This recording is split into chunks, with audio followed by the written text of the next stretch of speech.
Right. Sarpanch ఓట్లు ఒడిచినాయి. ఇక MPTC ZPTC ఎలక్షన్లు రాబోతున్నాయి. అవి సొంత గుర్తులు కానీ ఇవి పార్టీ గుర్తులాయే. మేమే ఎక్కువ గెలవాలంటే మేమే ఎక్కువ కొట్టాలని అన్ని పార్టీల తనలాట. అట్లనే మున్సిపల్ ఎలక్షన్లు గిన కావాల్సింది. అందరి నజర్కి ఓట్ల మీదనే ఉన్నది కానీ ఓ ఎమ్మెల్యే సీటుకు ఎలక్షన్ కూడా వచ్చే కోపున్నదుల్లా. చూస్తుంటే సిటీలో ఇంకో ఉప ఎన్నిక వచ్చేటట్టే ఉన్నది పో. ఖైరతాబాద్ ఎమ్మెల్యే దానం నాగేందర్ సార్ రాజీనామా చేసుడు పక్కా అనే ప్రచారం నడుస్తుంది. మళ్ళా ఏ పార్టీలు ఉన్నావు సార్ అని అడిగితే అధికార పార్టీ అని బాజాబ్తా చెప్పబట్టే కాంగ్రెస్ చెప్తున్నాం కదా. కానీ తతిమ 9 మంది బీఆర్ఎస్ లోనే ఉన్నామని అటు కోర్టులకు ఇటు స్పీకర్ సార్ కు చెప్పారు.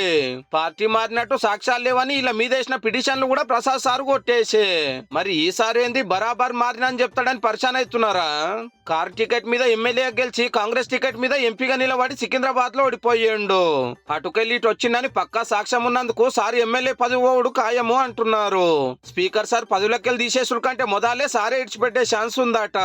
సోమవారం కించి సురువయ్యి అసెంబ్లీ మీటింగ్ లోడవంగానే రాజీనామా చేస్తాడట అనేది సార్ తోటి తిరిగేటోళ్ళ మాట.